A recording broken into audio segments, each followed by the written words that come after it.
Gara-gara kamu engkau salib dia Yesus. Kasihan dong Maria, melahirkan 9 bulan, tiba-tiba anaknya kok dijadikan Tuhan. Dasar penyembah Molok. Tiap hari engkau kutuk Yesus. Tiap hari engkau kutuk Yesus. Dasar kau kayak meracun, hari-hari kau kutuk Yesus. Salam sejahtera bagi kita semua, kembali dengan saya di channel ini. Terima kasih bagi teman-teman yang senantiasa mendukung dan mensupport perkembangan channel ini. Tuhan Yesus memberkati kita semua. Teman-teman, sebagian kelompok sebelah sangat bebas mengolok-olok Kristen, sangat bebas mengolok-olok Tuhan Yesus dan Alkitab. Nah, seperti yang kita tahu, baru-baru ini Koh Augustan yang baru dipanggil oleh Tuhan, di mana selama hidup beliau ia sangat radikal mencaci maki agama sebelumnya atau agama Kristen, dan bukannya itu ia juga mencaci maki orang-orang Kristen. Ia mengatakan bahwa orang Kristen itu seperti obat kuat ya. Jadi setelah ia mualaf, ia sangat sungguh luar biasa, ia menghina, melecehkan Alkitab dan orang Kristen. Dan terakhir ia melakukan aksi yang paling keji, yaitu ia mengketuntin Alkitab. Dan setelah ia mengketuntin Alkitab, ia meminta Tuhan Yesus atau menantang Tuhan Yesus. Ia berkata, kita lihat dalam 1 bulan apakah Augustan mati atau tidak. Mari kita melakukan eksperimen dengan mengketuntin Alkitab. Nah, setelah itu maka muncullah seorang perempuan yang mengolok-olok Tuhan Yesus. Ya, ia mengolok-olok Tuhan Yesus dengan nyanyian yang sungguh melecehkan iman kekristenan. Ya, oleh sebab itu teman-teman, seperti apa video perempuan yang mengolok-olok, menghina, melecehkan Tuhan Yesus Kristus? Simak video berikut ini supaya saudara dan saya tidak gagal paham. Inilah dia videonya berikut ini. Kau berbuat dosa tapi dia bunuh diri karena kamu. Hei, kamu emang tak tahu diri. Gara-gara kamu engkau salib dia Yesus.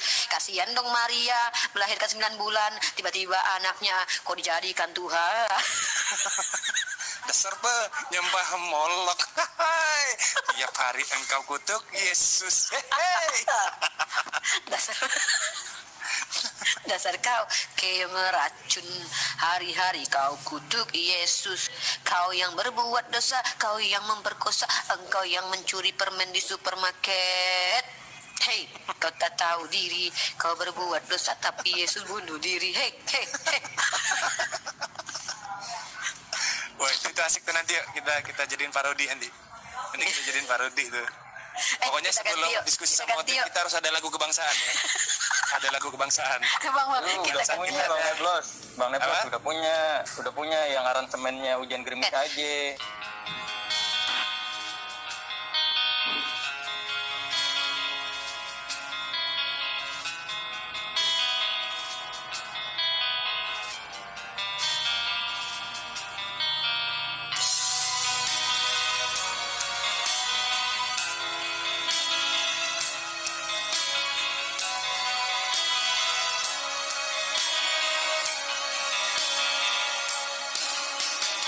Mungkin Uni sebelumnya belum pernah ada masalah sampai ada curhat yang bercucuran air mata. Nggak pernah. Nah itu dia.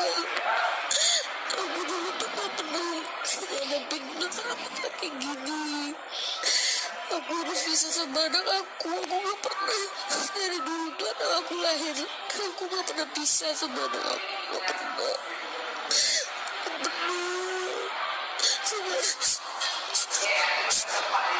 Dan mungkin tadi sama-sama jadi itu kan perlu fokus, perlu ketenangan ya, mungkin perlu kulisor, perlu segala macam.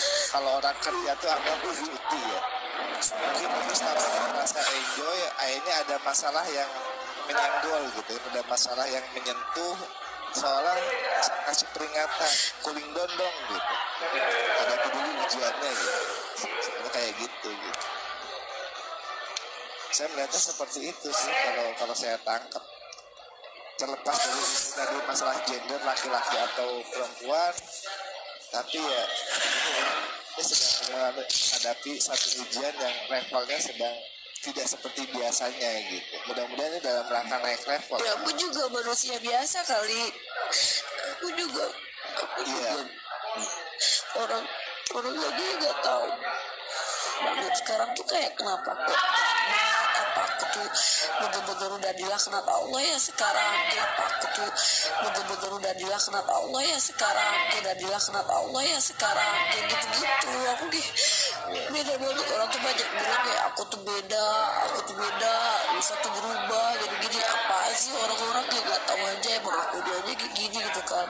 Terus kayak apa aku sekarang tuh terlihat lebih jauh dari Allah kah gitu. Soalnya tuh kayak aku tuh kayak dianggap tuh kayak udah gak kayak dulu. 2 tahun lalu tuh kayak pas.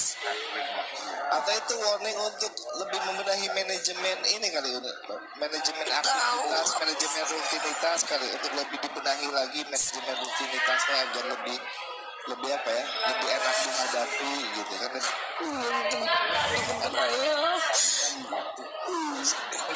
Silahkan kan di Bali kan nanti urusan ini kan urusan saya, termasuk urusan kembalinya kan urusan Allah.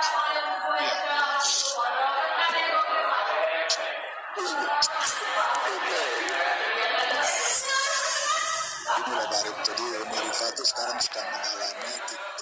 Nah teman-teman, itulah dia wanita atau perempuan muslim yang dimana perempuan itu tadi ia mengolok-olok Bunda Maria, kemudian ia mengolok-olok Tuhan Yesus Kristus bersama dengan teman-temannya. Nah teman-teman, mereka ini ketawa ketiwi dengan penuh kesombongan, dengan penuh penghinaan terkait dengan Tuhan Yesus Kristus. Ya, mereka mengatakan bahwa kematian Yesus Kristus itu sungguh mengerikan, saudara. Mereka tidak paham bahwa tujuan Yesus Kristus mati di atas kayu salib itu untuk menggantikan orang-orang percaya yang percaya kepada Tuhan Yesus Kristus. Mereka tidak paham itu. Nah, perempuan ini ia mengatakan bahwa kasihan dong Maria melahirkan 9 bulan, tiba-tiba anaknya dijadikan Tuhan. Nah, menurut pola pikir perempuan ini, Yesus Kristus ya diangkat, ya, ia menjadi Tuhan karena orang Kristen mengangkat dia. Orang Kristen tidak pernah mengangkat Yesus sebagai Tuhan. Memang dari awalnya, sejak kekekalan, Yesus Kristus adalah Tuhan. Jadi salah kalau ada tuduhan bahwa orang Kristen mengangkat Yesus jadi Tuhan. Tidak pernah ada sejarah dan literatur yang mengatakan demikian. Ya, di dalam pandangan iman kekristenan, kalau ada pandangan semacam itu, ya, yang mengatakan Yesus diangkat jadi Tuhan, itu sesat dan itu tidak sesuai dengan iman kekristenan. Nah teman-teman, ini satu framing dan narasi yang dibangun oleh perempuan dan teman-temannya ini. Ya, mereka tidak paham dan tidak tahu Alkitab sama sekali. Yang lebih sadis lagi, saudara, teman-temannya yang ketawa-ketawa itu sambil mengatakan, dasar penyembah Molok, ya, hari-hari kau kutuk Yesus. Ini satu, ya, sikap dan tindakan untuk mendiskreditkan iman agama lain. Sikap atau tindakan yang menjelek-jelekan, yang merendahkan, melecehkan iman agama lain. Nah, teman-teman tahu, mereka ini bebas menghujat, melecehkan, merendahkan Alkitab dan Yesus Kristus. Namun ironisnya, mereka ini tidak pernah tersentuh. Ya, mereka tidak tersentuh oleh hukum.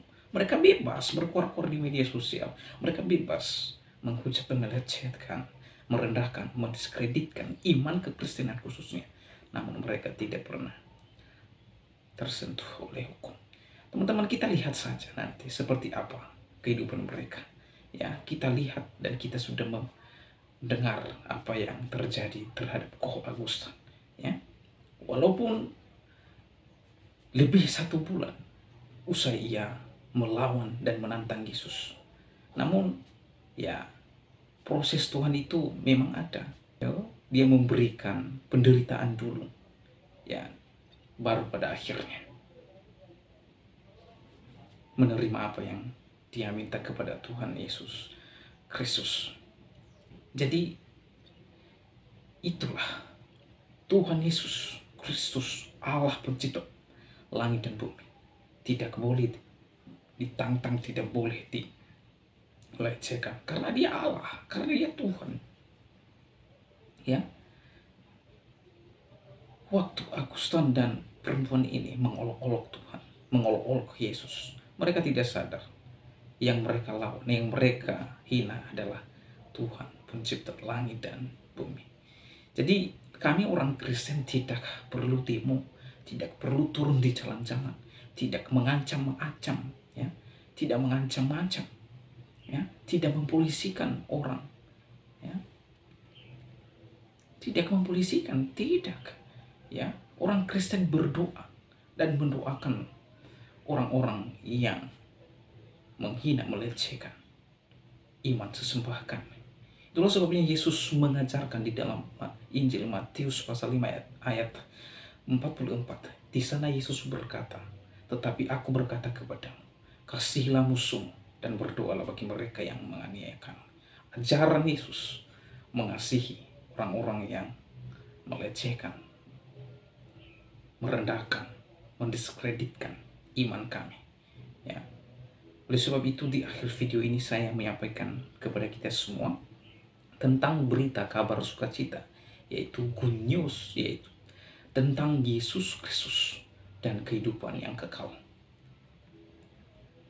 Ya, jalan keselamatan dan kehidupan yang kekal hanya melalui Yesus Kristus. Di luar Yesus tidak ada jalan keselamatan. Silahkan turunkan literatur. Siapa yang pernah mengatakan akulah jalan kebenaran dan hidup? Tidak pernah ditemukan literatur semacam itu. Hanya Yesus yang mengatakan akulah jalan kebenaran dan hidup. Tidak ada seorang pun yang sampai kepada Bapa kalau tidak melalui aku. Yesus Kristus yang telah turun dari surga dan menjadi sama seperti manusia, supaya manusia mengenal Allah yang benar, dan Allah memperkenalkan dirinya melalui Yesus Kristus. Mengapa Allah melakukan ini?